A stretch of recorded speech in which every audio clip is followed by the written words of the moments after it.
नमस्कार दर्शकों, hope all is good. दर्शकों, आज बात कर लेते हैं एक अनसेटिस्फाइड प्लैनेट। ये तो आप समझ ही गए होंगे कौन है वो कुंडली का अनसेटिस्फाइड प्लैनेट। राहु। राहु जिसकी भूख कभी खत्म नहीं होती। एक ऐसा अंधा कुआं जिसमें आप जितनी मर्जी रोशनी डालते जाइए, कभी कभी भी आपको उसका अंत नहीं मिलेगा। जैसे रेगिस्तान में इंसान को जब प्यास लगती है और सूर्य की रोशनी से रेत चमक रहा होता है तो लगता है कि वहाँ पानी है और वो भागता जाता है पानी की चाह में। लेकिन वहाँ जब पहुँचता है उसको पानी नहीं मिलता, वो और दौड़ता है। किस चाह में? पानी की चाह में।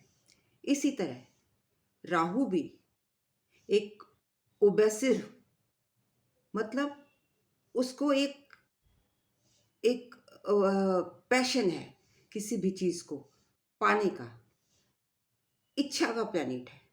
उसकी इच्छा कभी ख़त्म नहीं होती। अगर वो अकेला है तो बहुत स्ट्रॉन्ग इफेक्ट देता है। तो आज बात करेंगे जब राहु महाराज 10वें घर में होते हैं तो क्या करते हैं।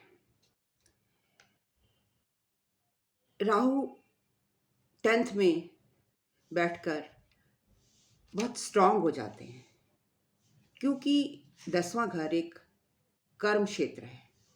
तो उनके लिए, राहु देवता के लिए, ये एक बैटल फील्ड बन जाता है। और राहु क्या है? फायरी प्लैनेट है, इल्यूसिव प्लैनेट है, धुआं क्रिएट करता है, भ्रम क्रिएट करता है, खुद में भी और लोगों के लिए भी। मतलब जैसे सन है तो सूर्य को तो ये ग्रहण लगाता है, तो जब ग्रहण लगाता है तो इसका मतलब व्यक्ति को अपनी आत्मा को सेल्फ रियलाइजेशन के लिए अपॉर्चुनिटी नहीं देता है। आत्मा और इस अपने बीच में, ये व्यक्ति के बीच में धुआं क्रिएट कर देता है। तो उसी को हम एक्लिप्स कहते हैं। मतलब कि सेल्फ रियलाइजेशन नहीं करने देता, आपको आपकी सोचने की शक्ति को ऑलमोस्ट खत्म कर देता है और अपने तरीके से ही चलता है, खुद भी भागता है और वो ये चाहता है कि आप भी उसके पीछे भागो। अभी आप पर डिपेंड करता है कि आप उसके साथ चलते हो या नहीं। अगर इसके साथ कुछ और प्लैनेट्स आकर बैठ गए तो इसकी जो पावर है वो कुछ कम हो जाती है, क्योंकि इसकी पावर को स्ट्रांग रखने के लिए कुंडली में चंद्रमा का अच्छी स्थिति में होना ज़रूरी है। कि जब आपके पास सोचने समझने की पावर होगी, माइंड होगा, तभी तो आप कोई डिसीजन ले पाएंगे, आप भ्रमित नहीं होंगे। तो इसलिए चंद्रमा का यहाँ पर स्ट्रांग होना बहुत ज़रूरी है। ऐसे लोग जिनका राहु 10th में होता है बहुत एम्बिशियस होते हैं। इनकी इनर डिज़ायर होती है to reach the highest level in career.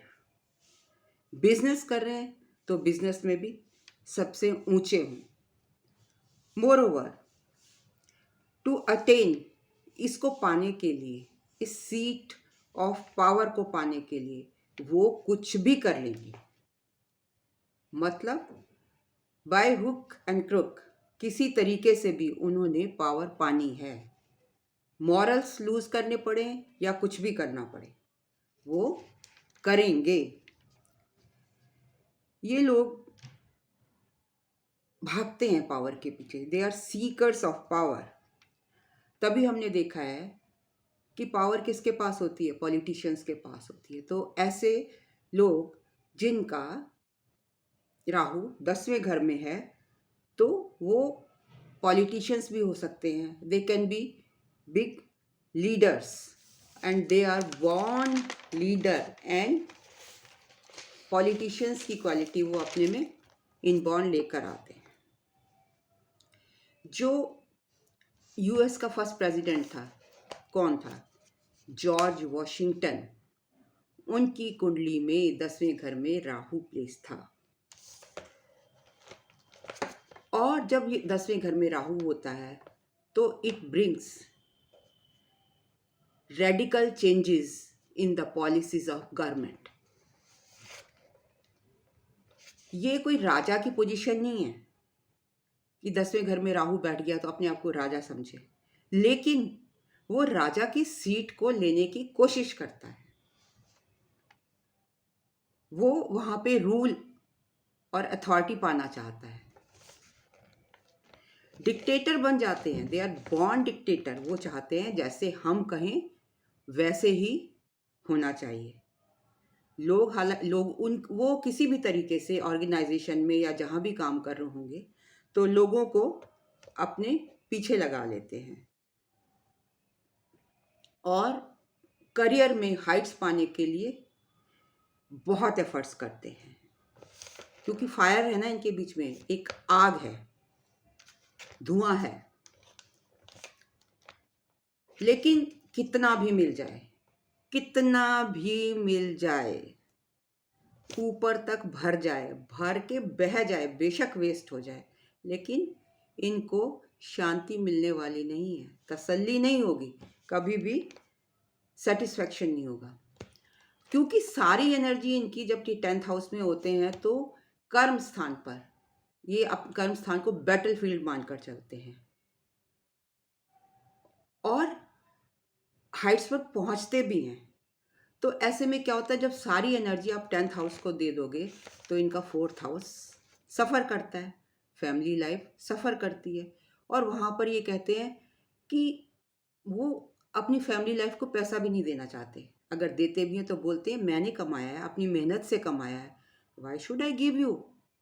उनको परेशान करते हैं।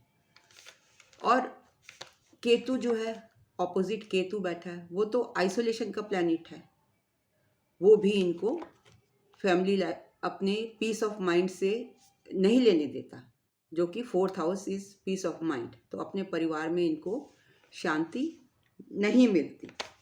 इनके सुपीरियर से भी कॉन्फ्लिक्ट्स होते देखे गए हैं, जो कि बड़े कॉमन ट्रेट है, उनको कोई फर्क नहीं पड़ता। आज इनका कॉन्फ्लिक्ट हुआ, इनमें इतनी एनर्जी है कि कल फिर फुल एनर्जी के साथ ऑफिस में खड़े हो जाएंगे, काम करने लगेंगे कुछ और न्यू प्लान के साथ। एक्सपेरिमेंटल होते हैं। जब 10वें घर में राहु होगा तो एक्सपेरिमेंट करता है तरह तरह के। अगर एक प्लान फेल हो गया तो ये दूसरा प्लान निकाल लेंगे। डायनामिक एटमॉस्फेयर होता है जहाँ पर भी ये काम करते हैं। अचीवर्स होते हैं, इसीलिए इनको ईगो भी होती है, प्राउड होता है, और इनको ही सारी एनर्जी अचीव करने में लगती है। दे सेट अ गोल और उसको अचीव भी करते हैं।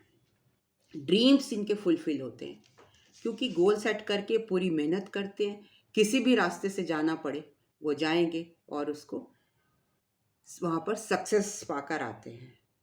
और इस चीज़ का इनको रौब होता है, अपने जो इनके संगी साथी हैं उन पर ये रौब डालते हैं।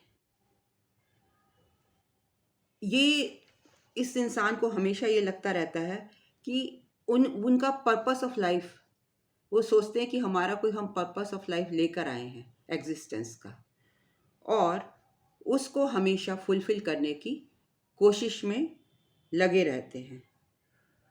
उनके हिसाब से life without purpose is meaningless life. Rahu जो है कभी भी सेटल डाउन नहीं होता। क्यों नहीं होता? कभी एक जगह कभी दूसरी जगह, क्योंकि उसको तसल्ली ही नहीं है, उसका पेट भरता ही नहीं है, बट हमेशा दौड़ता रहता है, ऑन ए रन होता है to find a higher position in his career. कभी रिटायर नहीं होते, दे आर ऑलवेज बिजी तो ऐसे लोगों को क्या, मतलब क्या रेमेडी है इन लोगों को कि जब भाई अपनी ये लाइफ में थोड़ा सेटल हो जाए या थोड़ा सा इनको पीस ऑफ माइंड मिले, तो इनको गणेश अर्थशीर्ष स्त्रोत का पाठ करना चाहिए। दिन में कम से कम 20 मिनट ओम गं गणपतये नमः ये चैंट करना चाहिए। एटलीस्ट 20 मिनट्स संडे को कुत्तों को, जो स्ट्रीट डॉग्स हैं, उनको फ्रेश फूड देना चाहिए। अगर होममेड, अगर आप घर में नहीं बना सकते हो तो पेट डॉग्स के लिए भोजन मिलता है, शॉप्स होती हैं, वहाँ से लेकर उनको खिला सकते हैं। जब राहु 10th में होता है तो ये शॉर्टकट मेथड्स निकालते हैं, मतलब जल्दी जल्दी सीढ़ियाँ चढ़ना चाहते हैं, इसीलिए धड़ाम से बहुत बार गिरते भी हैं। मतलब अपनी डिज़ायर्स फुलफिल करनी है ना तो लीप लेते हैं, लंबा लीप लेते हैं।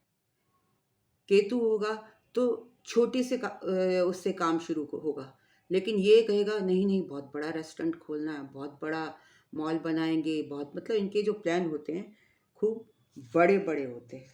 डिप्लोमेसी होती है इनमें, मतलब डिप्लोमेसी से, लीडरशिप से और अपने हार्ड वर्क से ये सक्सेस पाते हैं।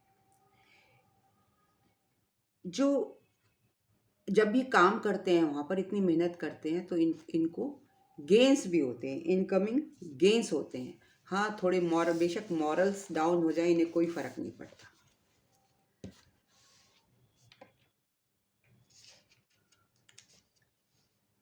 और ये तो मैं आपको बता ही चुकी हूँ कि इस राहु का बिहेवियर अगर इसके साथ और प्लैनेट बैठे हों तो उसके अकॉर्डिंग चेंज हो जाता है। हाँ, कितने भी ऑब्स्टिकल्स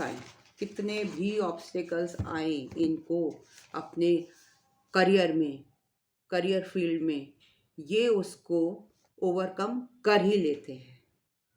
जैसे कि दो Rahu is also a demon, एक राक्षस है। आपने सुना होगा दुर्गा सप्तशती में, जैसे कि रक्त बीज था, उसका सिर काट देते थे, बार बार काट देते थे, जितनी जमीन पे बूंदें गिरती थी उतने उसमें से राक्षस बन जाते थे।